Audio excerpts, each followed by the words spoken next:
20, Top 20, Top 20. 20 këngët më të mira të Krishtera.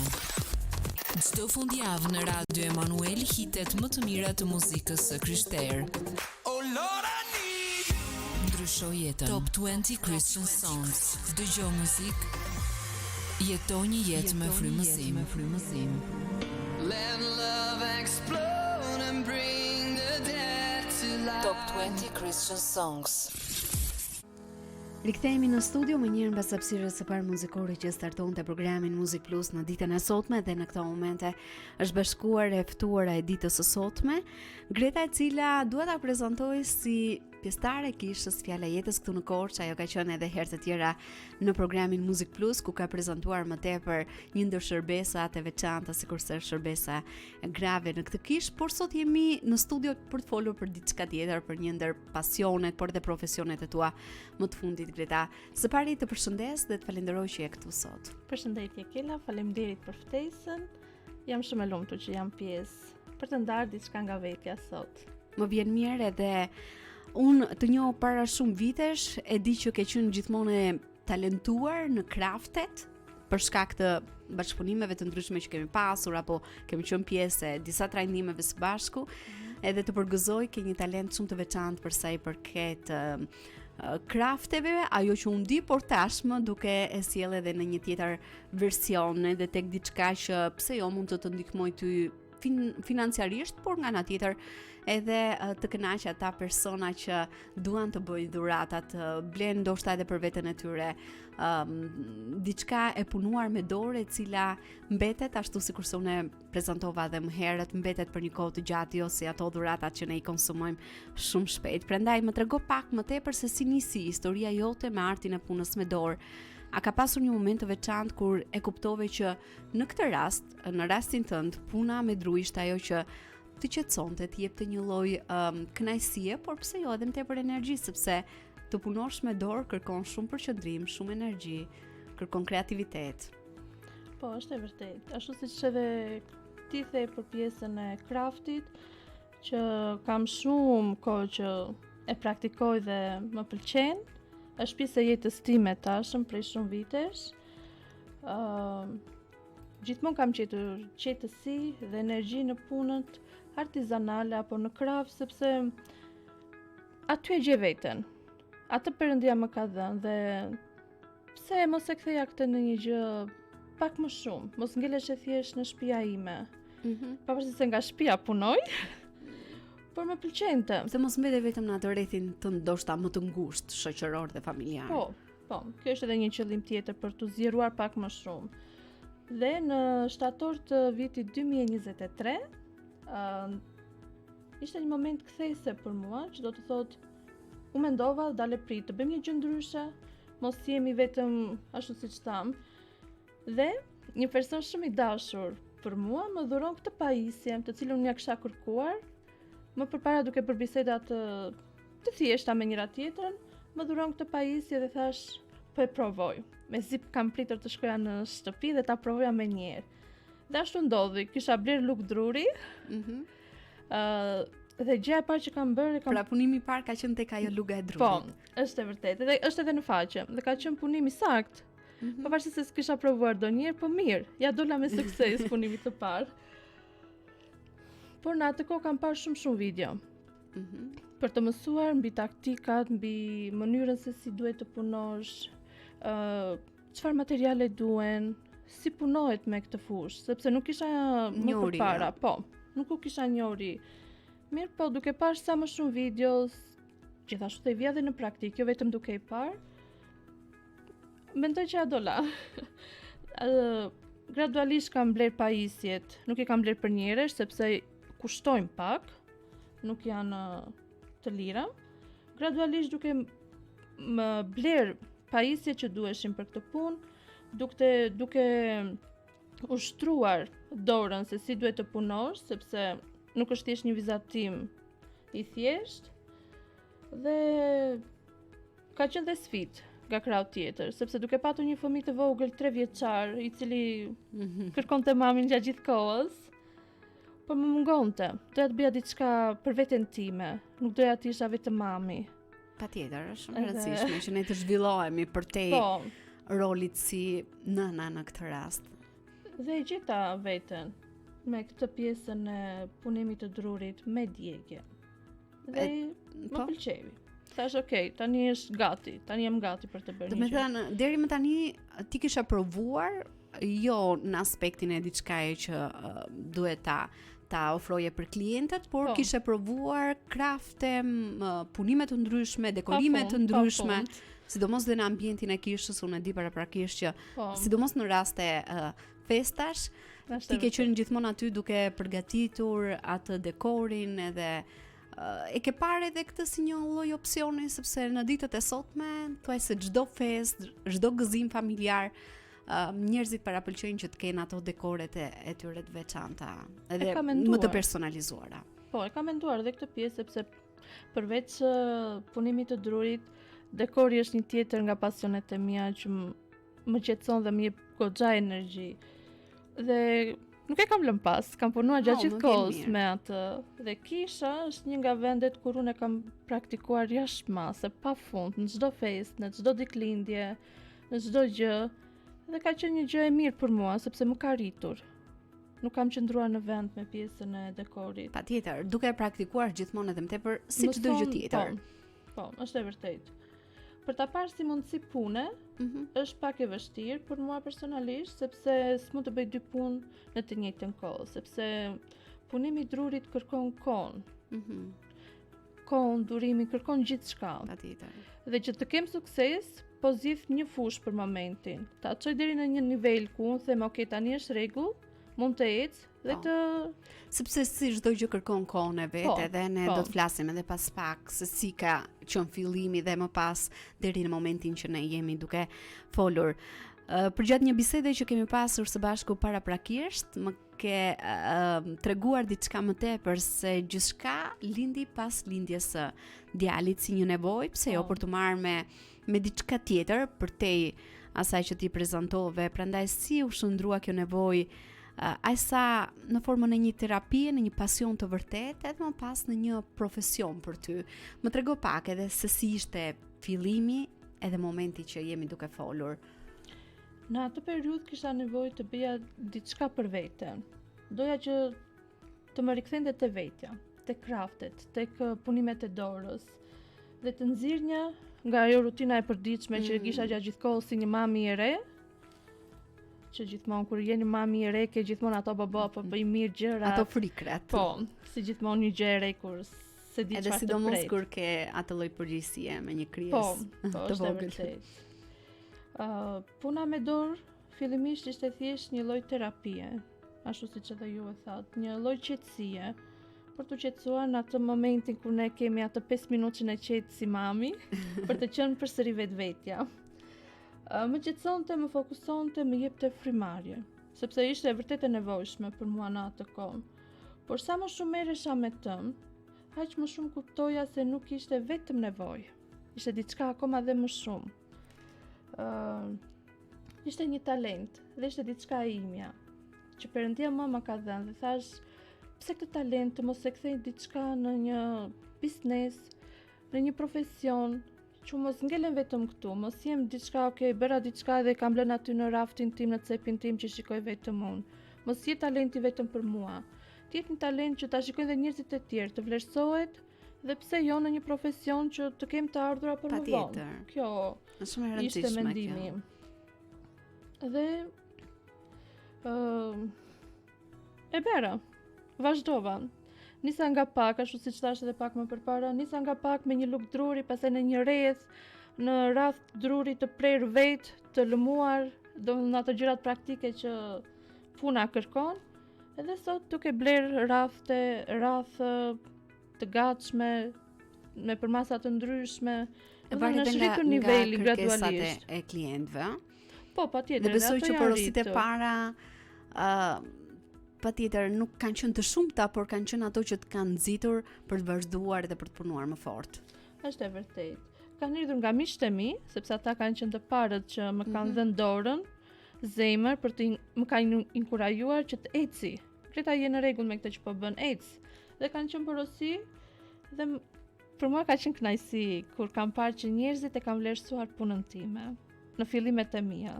Po, patjetër, sepse si çdo fillim ka sfida, ka vështirësi dhe ne kemi nevojë për më shumë mbështetje, për më shumë inkurajim, sidomos nga njerëzit tanë më të afërt. Po. Kur vendoset japësh formë tamam brandit tënd, ai sot njihet si Udart Greta, çfarë simbolizon ky emër edhe si e përfaqëson stilin e punës tënde? Emrin Udart Greta vendosa ta formosoj në momentin kur kuptova se ajo që po bëja nuk ishte thjesht një pasion i ditëve të lira. Domethënë diçka që u bë dhe lihet aty. Fillovi të kishte lëvizje, faqa, punimet, kërkesat, njerëzit filluan t'i vlerësonin ato dhe unë pash që kjo gjë kishte potencial real, nuk ishte thjesht diçka që bëri një like dhe kalovi faqen, vazhdo në faqen tjetër. Ishte koha që t'jepnja një identitet, çfarë unë isha duke bërë. Të krijoja një emër që më përfaqësonte, diçka që ishte e imja. Pavarësisht se në botë ka shumë njerëz që kanë këtë talent, nuk jam e vetmja. Por doja që kjo të ishte timja, emri im, vula time kur i thon. Për të identifikuar. Patjetër, për të më identifikuar. Dhe për ta ndarë pak si emrin, Vut është baza ku ne përdorim drurin. Dhe është natyral, i ngrohtë, me karakter, sepse druri nuk ka një formë. Çdo dru ndryshon. Kur ne marrim natyral nga pema, jo dru të bërë me lazer apo duke i dhënë formë njeriu, por një dru natyral ka forma nga më të ndryshme. Dhe aty është lezeti dhe njerëzit e kanë pëlqyer këtë gjë me atë lloj forme, se jo çdo dru ka formën e rrethit perfekt, apo jo. Ndryshon. Dhe arti është karakteri. Është mënyra se si unë jap jetë atij drurit, atij materialit, nuk e le thjesht një dru, por merr jetë momentin që unë bëj atë skicën, që filloj dhe i ndjej gradualisht. Dhe Greta është firma ime. Patjetër, emri. Dora ime, stili im. Dhe ky emër i përmbledh të gjitha ato çfarë unë jam dhe çfarë unë bëj. Autentike, e lidhur ngushtë me të gjitha gjërat që unë bëj. Patjetër. Greta, procesi punimit me djegje është besoj shumë i bukur. Unë nuk kam thuajse fare talent në këtë fushë, por e mendoj dhe e shoh si të tillë sepse është një punë që kërkon vërtet jo vetëm atë punën fizike, por kërkon të vesh shpirtin, emocionin, ndjeshmërinë aty. Dhe më trego pak cila është pjesa që kërkon ndoshta më tepër durim dhe përqendrim nga ana jote. Që nga fillesat e përgatitjes së një punimi, skicimi, djegja, nuk e di si është i gjithë procesi, ndoshta dhe ajo makinaria specifike që ti ke, apo që e prezantove në hyrje të intervistës që të dhurua. Po, procesi nis me zgjidhjen e drurit, sepse kjo është fillimi, kjo është baza. Duke i lëmuar atë me një letër zmerili, kur është dru natyral nga pema, unë e lëmoj që t'i jap atë shkëlqimin, që kur unë të punoj të mos më pengoj në punën, por e bën edhe më të bukur. I jep shkëlqim dhe bukuri drurit kur është e lëmuar. Pastaj, në kompjuter, filloj dhe përgatis skicën sipas kërkesës të klientit. Ka raste ku janë një aty, një këtu, dhe unë duhet t'i bashkoj të gjitha elementet për t'i treguar atë çfarë një klienti ka në mendje. Dhe ja tregoj skicën dhe kur ma imi jep okay, unë filloj dhe skicën e hedh në dru. Nga skica me laps mbi dru, filloj dhe bëj me djegje. Dhe në këtë moment është pjesa më e vështirë. Sepse në momentin që ti fillon dhe djeg, duhet të jesh shumë e kujdesshme, sepse po dogje gabim është edhe i vështirë të korrigjohet. Sepse ti e djeg drurin, edhe duhet ta bësh përsëri me letër zmerili, ta fërkosh mirë ti ka ajo e djegura dhe duhet ta bësh përsëri nga e para, atë pjesën e gabimit që është. Por deri tani kam punuar me shumë kujdes, më ka marrë shumë durim, sepse vetë puna ta skalit durimin, hap pas hapi, pun pas pune, Besoj që çdo punë me dorë në një farë mënyre është kërkon durim. shumë e mirë Po. në këtë aspekt për gjithë ata persona që duan të kalisin gjithmonë edhe më tepër durimin. Është Edhe e kërkon durim, s'ke si të punosh ndryshe. Është e vërtet. Çdo punë kërkon durim. Dhe nëse je një person që nuk duron dot, nuk të them mos e nise, sepse gjatë rrugës do mësosh të durosh. Sepse dhe unë nuk është se jam person shumë i duruar, që dua ta bëj sa më shpejt. Por jo, puna më ka mësuar që duhet të jem e qetë, e durueshme, sepse në momentin që unë nuk jam e durueshme, ajo nuk djeg. Bëhet gabim djegja e drurit, ose bëhet me njolla një më herët, një më i zbardhur dhe Duhet nuk duket jeti unifikuar. ë? Po, duhet jetë uniform pjesa e djegjes që të dalë sa më bukur. Dhe kështu ka mësuar ti me duruar. Më vjen mirë që për postë të tjerash kjo lloj pune të kanë ndihmuar dhe në këtë aspekt. Ne do të kemi një shkëputje shumë të shkurtër muzikore, por ju rikthyer vetëm pas pak edhe për të vazhduar bisedën tonë në studio. Kam vërtet shumë kuriozitet në lidhje me gjithçka që ti je duke realizuar për sa i përket punës me dorë, në këtë rast ajo djegja në dru, sapo prezantove procesin në vija të përgjithshme se si ndodh. Rikthehemi vetëm pas pak për të zbuluar më tepër detaje, por në këtë moment ju ftoj të ndiqni këngën më shumë dashuri nga Kisha Ungjillore Libonik Maliq.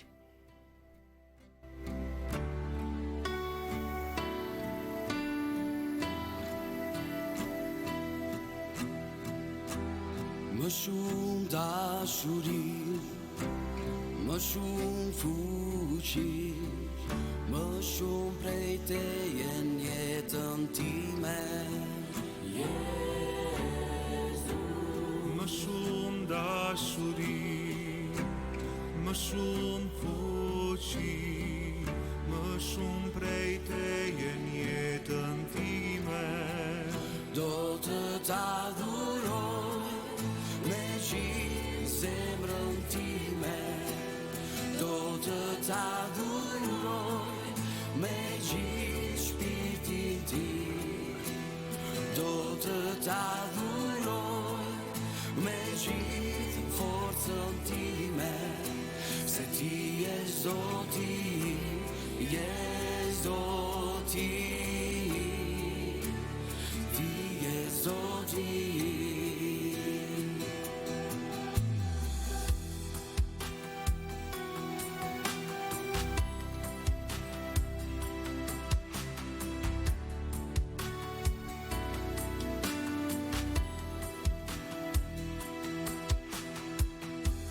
Më shumë dashuri, më shumë fuqi, më shumë prej teje në jetën time.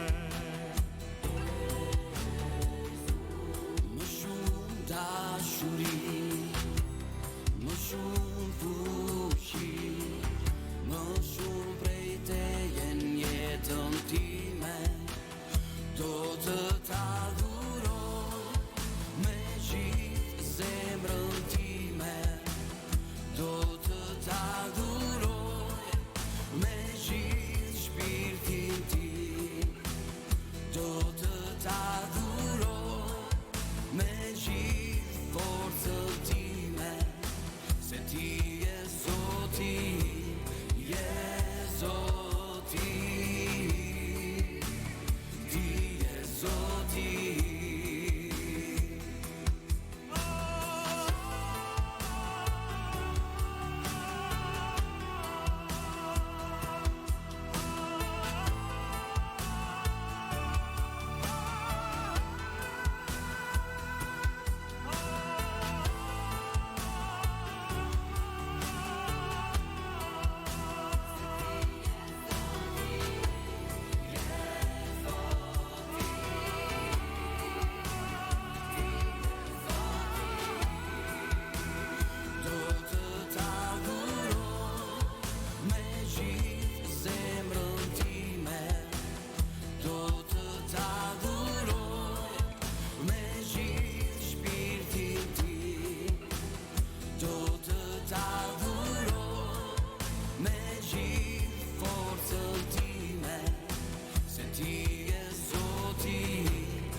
Më shumë dashuri është kënga që na rikthen në studion e programit Muzik Plus për të vazhduar bisedën në ditën e sotme me Gretën, e cila është duke e prezantuar më tepër punën e saj në dru, mbi të gjitha ai procesi djegjes në dru, sepse ato janë edhe punët e saj të finalizuara, të cilat dhe klientët i duan dhe hera herës i bëjnë porosi në faqen e saj në rrjetet sociale, sikurse është faqja Ud Art Greta.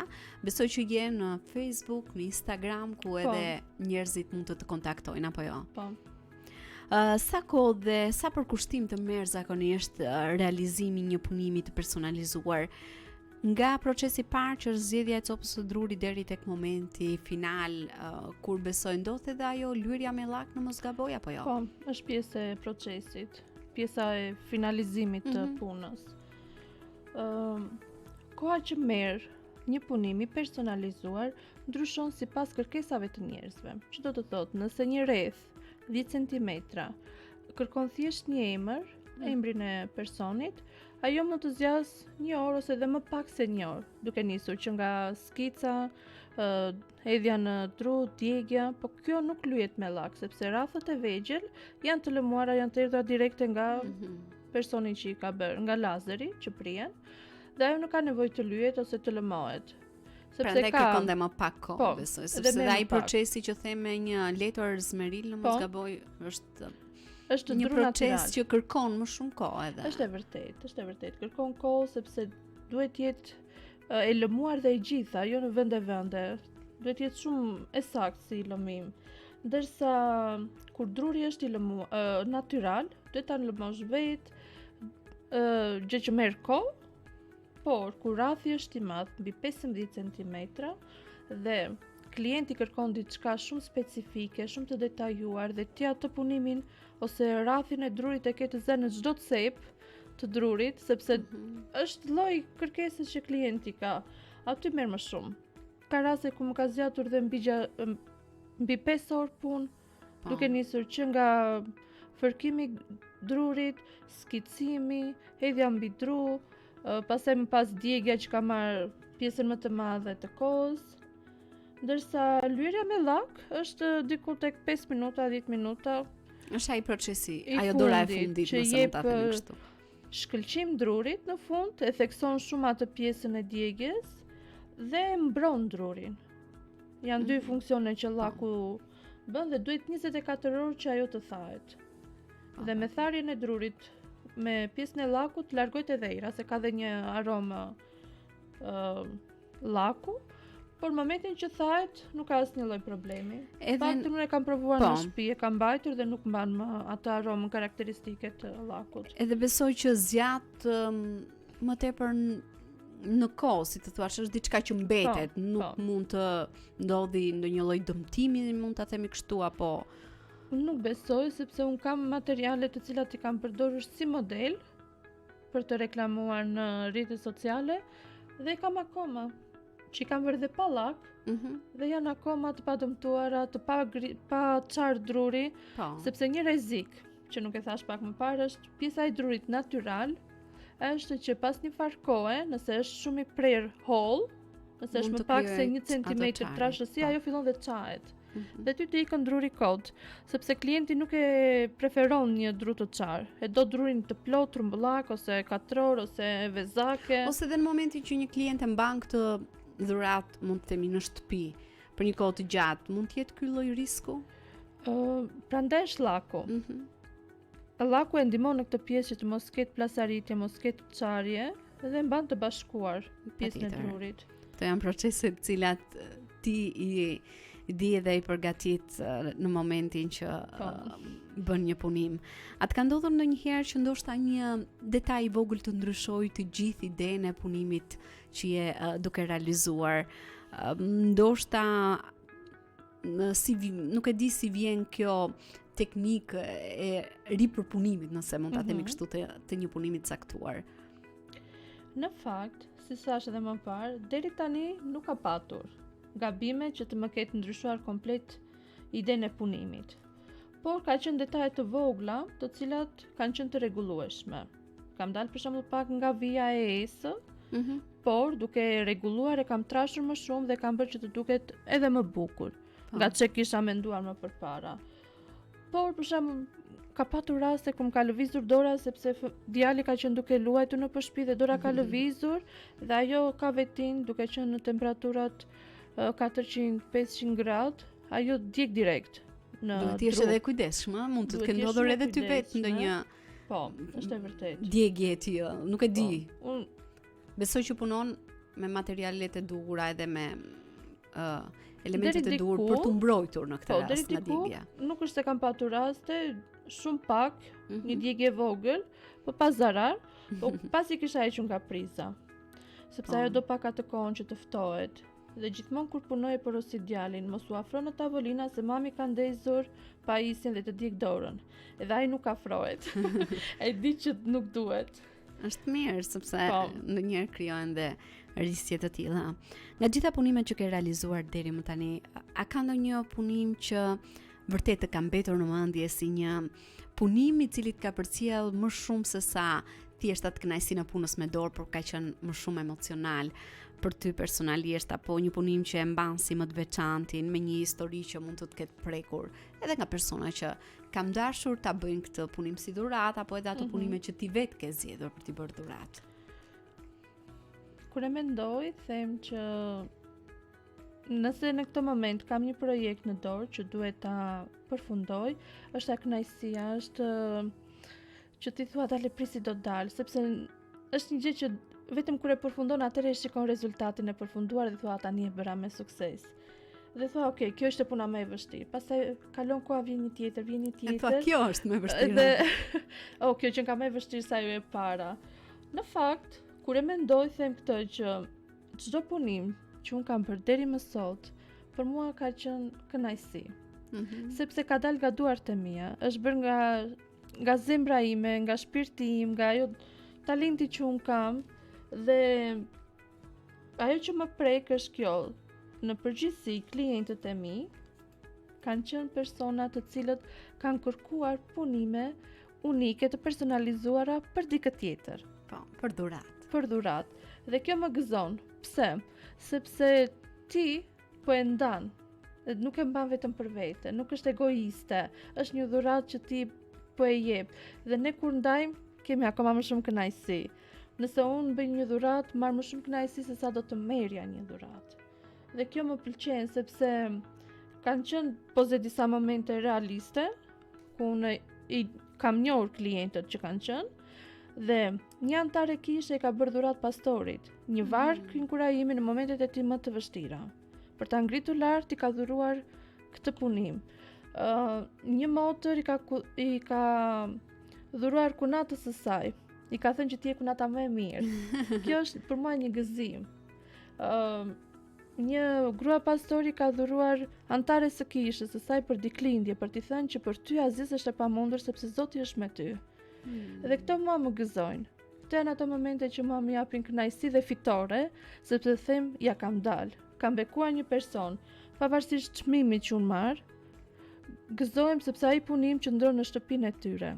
Edhe kjo është, jam pjesë e tyre. Edhe unë të falenderoj për dhuratën sot, sepse edhe për ne ke erdhur me një dhuratë, e vlerësoj shumë.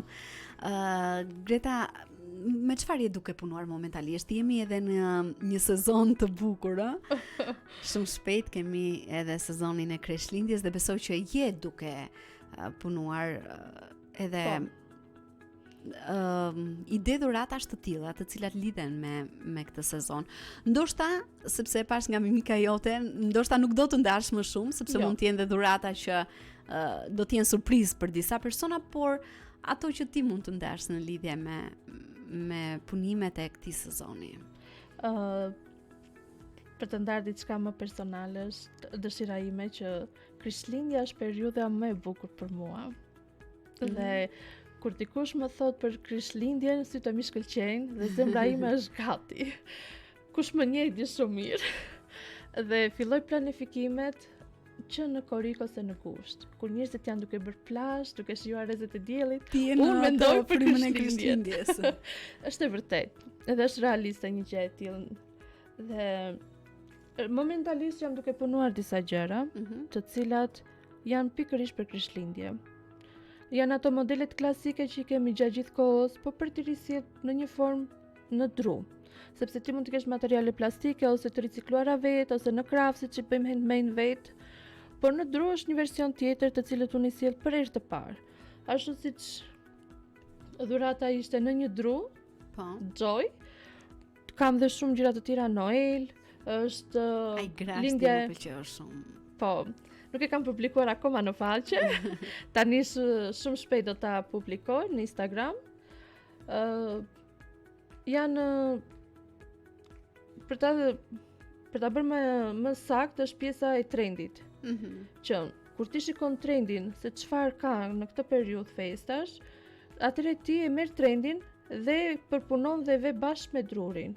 I kombinon të dyja dhe nxjerr një rezultat që njerëzit e pëlqejnë. Patjetër dhe duan që ta përdorin dhe si Po, dhuratë. okej, kam trendin, po kam edhe personalizimin. Të dyja bashkë është një dhuratë shumë e mirë. Këtë vit trendi është ngjyra vishnje që është shumë e bukur dhe ngjyra e kuqe klasike që është ndër vite, po është edhe ngjyra e Krishtlindjes. Ngjyra e kuqe dhe jeshile janë dy ngjyrat që Krishtlindja i ka gjatë gjithë kohës. Por fjongot, po t'i shikosh ty në Instagram, ty kudo në internet, fjongot e mëdhaja gjigande janë trendi këtij viti. Por për mua personalisht nuk e bëj dot aq gjigande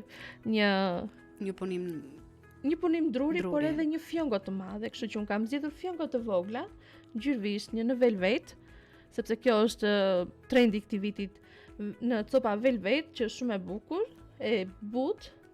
Dhe duke kombinuar të dyja me personalizimin e emrit dhe me fjongot e kuqe ose në vishnje, del një punim shumë i bukur të cilët unë e kam hedhur një version se si mund të duket. Ka qenë okej. Tani do të shikojmë më vonë se si do të jetë, sepse njerëzit nuk kanë filluar akoma të bëjnë ato porosit, sepse mendojnë që është akoma shpejt. Pra ata nuk e dinë që sa shpejt ikin këto punimet. Plus si kërkon edhe pak kohë për t'i përgatitur. Patjetër. Edhe Kon. nëse duan të bëjnë dhurata të tilla, besoj që është koha e duhur për të bërë ato porositë edhe për të menduar pse jo edhe për dhuratat. Ne vetëm pas pak do të rikthehemi në studio për të folur edhe diçka më tepër në lidhje me ide për dhurata, të personalizuara, emra, qoftë edhe për sezonin e festave, por edhe për evente të ndryshme familjare që ne duam të ndajmë për një ditëlindje, për një përvjetor të caktuar. Por në këto momente shkëputemi për të ndjekur një tjetër hapësirë muzikore, vjen kënga Unë dorëzohem, kënduar nga Gloria Nure.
Dorëzohem, dua të të njoh Dorzohem, është kënga që na rikthen në studio në programit Muzik Plus dhe në ditën e sotme jam duke zhvilluar një bisedë shumë të veçantë me Greten, e cila është duke ndarë më tepër jo vetëm nga pasioni i saj, punës me dru, ajo djegja në dru për emra, dhurata, ide nga më të ndryshme, të cilat Greta i sjell për gjithë klientët e saj, por edhe nga vetë klientët besoj mund të vinë ide, sugjerime në lidhje me atë që ata duan të kenë të përfunduar në një dru të caktuar. Prandaj Greta, duke qenë se jemi shumë afër festave, ne jemi duke ndjerë atë atmosferën e festave të fundvitit, dhe dhuratat e personalizuara janë besoj nga më të kërkuarat në këtë periudhë. Prandaj më trego pak në lidhje me motive, dizajnet që klientët e tu kërkojnë më shumë në këtë periudhë festash. Është e vërtet, kjo periudhë, ky sezon festash, sidomos Krishtlindjet, janë koha më, si mund ta quaj, koha që ka më shumë flusk nga klientët për të bërë dhurata unike, të personalizuara, që mund të jenë për fëmijët, edhe për veten e tyre, pse jo. Në fakt, duke u bazuar nga eksperjenca e vitit të kaluar, që kisha me festat e fundvitit, klientët zakonisht janë të shpejtë. Që do të thotë, shohin ose zgjedhin atë që unë kam reklamuar. Janë 2-3 modele dhe thonë, dua këtë modelin me këtë emër dhe i dua në filan ditë. Kur E tillë jam dhe unë. Dhe kjo është, për shembull, disa persona që kanë njohuri, që marrin vesh nga kraftet, që ja din radhën si është, fillojnë dhe bëjnë kërkesat. Dhe thonë, e dua në këtë formë, e dua me këtë yllin këtu, ose e dua me këtë bredhin këtu, e dua me këtë emrin, po e dua edhe me këtë shkrimin kështu, mos jetë shkrimi i thjesht, e dua pak pjertas ose kështu. Dhe aty unë e kam pak më shumë punë, sepse bëj disa modele, disa skica, dhe ja dërgoj skicat do të nga kompjuteri. Dhe klienti zgjedh. Që ta shoj paraprakisht. Po, klienti zgjedh dhe pastaj ajo fillon dhe punohet në dru. Por kur del në dru është shumë e bukur. Jo se është puna ime, por vërtet e kam parë dhe tek klientët. Besoj dhe ai efekti drurit. Po. Mendoj që sikurse letra, nëse ne marrim një libër në dorë, ka një lloj efekti shumë të mirë, shumë pozitiv, shumë të ngrohtë, pas here na përcjell atë emocionin dhe nostalgjin. E tillë mendoj që është dhe punimi i drurit. Të kesh diçka të personalizuar në dru është shumë e veçantë. Po, kjo është e vërtet. Si çdo gjë ka të prekjen e saj emocionet. Për këtë vit, thash se edhe pak më përpara që trendi janë ato fjongot, ngjyrat e vishnjës, velvet, dhe me këtë jam duke u fokusuar, sepse kjo është çelësi, që ti merr trendin e botës edhe e përpunon dhe ve në punën që ti bën. Dhe mendoj që do ketë sukses. Edhe mbi të gjitha, unë isha duke parë jashtë mikrofonit së bashku me ty edhe ato dekore që ne i vendosim tek pema e vitit të ri dhe Krishtlindjes, por të personalizuar, edhe ne, sidomos ne mamave, na pëlqejnë shumë ato. Është e vërtetë. Ku kemi emrin e fëmijës. Këtë vit, pak ndryshe nga vjet ishi vetëm radh druri 10 cm dhe ishin embra pa fund. Në seri edhe mendoj mund të jenë goxha embra fëmijës që unë kam shkruar dhe kam djegur vjet. Ishin pa fund. Po trendi këtij viti është ndryshe. Këtë vit është pak ndryshe sepse kam zgjedhur modele përveç rrethi që ajo është edhe shumë e bukur, nuk del nga moda kur i thon. Ajo klasikja. Po, është gjithmonë tradicionalja e kësaj pune. Këtë vit kemi yll, kemi drer, kemi pemë të vogël, kemi dhe atë formën e llambës me kokë poshtë, dhe aty del embra të shkurtër, sepse për shkak se madhësia kjo varet edhe nga gjatësia e emrit, vërtet. Po. Nëse emri jot është i shkurtër, ajo do shkonte shumë bukur. Nëse je një familje që ke shumë fëmijë, një varg dritash me ato embrat e shkurtër ose nuk e di si mund të jetë emri, çon si ka del përsëri.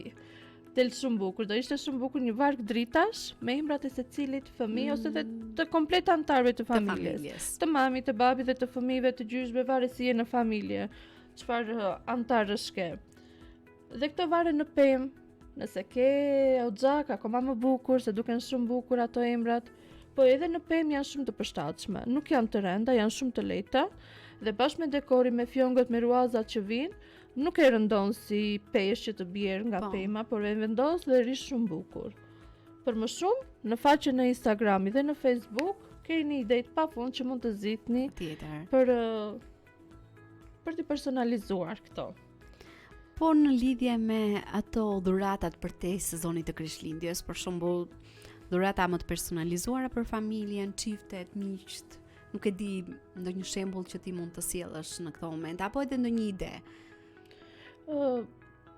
Me punën kam patur nga të gjitha fushat. Për fëmijë, për çifte, për motrën, për kunatën, edhe përfshin të gjitha gjërat, për ditëlindje. Po. Domethënë nuk është vetëm Krishtlindja dhe këtu mbyllet çdo gjë. Jo, ajo është gjatë gjithë vitit. Për çdo event që ti ke për vjetor, ke martesën, ke një Një ditëlindje. ditëlindje, po patjetër. Thjesht ke një datë që do ta kujtosh gjithmonë sepse është shumë e rëndësishme për ty. E merre gdhent në dru dhe e ke aty gjatë gjithë kohës. Pra Momentet e tua më të veçanta. janë nga më të shumta. Po, çdo njeri ka momente të veçanta. Dhe kur ti i hedh ato në dru i bën akoma dhe më të veçanta dhe të përjetshme, pitok, sepse ngelet. Është një kujtim që ngelet, Është një nuk dhuratë kishet që kollaj. mbetet aty për një kohë Po. shumë të gjatë edhe. Po. Është shumë e bukur. Edhe diçka të fundit, nga eksperienca jote përgjatë këtyre viteve, si mendon sa e vlerësuar është momentalisht puna me dorë? Nga pjesa më e madhe, mendoj që njerëzit kanë filluar të ndryshojnë. Flas vetëm për Shqipërinë, sepse jashtë është shumë e vlerësuar si punë dhe nëse unë një produkt këtu e shes 30.000 lekë me tregun e Shqipërisë, jashtë e shet 2-3 herë më shumë. Po, patjetër. Dhe duke qenë se tregu ky është, çmimet unë i përshtat sipas tregut. Dhe ka klientë që nuk pyesin sa kushton në shkaq, okay, po e marr sepse e vlerësojnë. Ka klientë që mendojnë 2-3 herë, nuk kthejnë më ose kthejnë varet sipas po mendoj që po zhvillohet. Mendoj se ka ritëm. Edhe njerëzit janë dhe duke e ecin. vlerësuar gjithmonë Po. edhe më tepër. Shtohet interesi sepse shikojnë që është një gjë që ngelet, nuk është një gjë që prishet kollaj që të bëhet të mërzitet, sa e mora u prish, harxova lekët kot, është diçka që ngelet. Dhe është një Edhe- dhuratë e bukur në fund. Mendoj që ja vlen. Unë kam akoma punime që kam bërë për djalin tim dhe kam akoma aty, ai është 5 vjeç sot, kanë 5 vite, nuk e ka gjetur asgjë. Patjetër.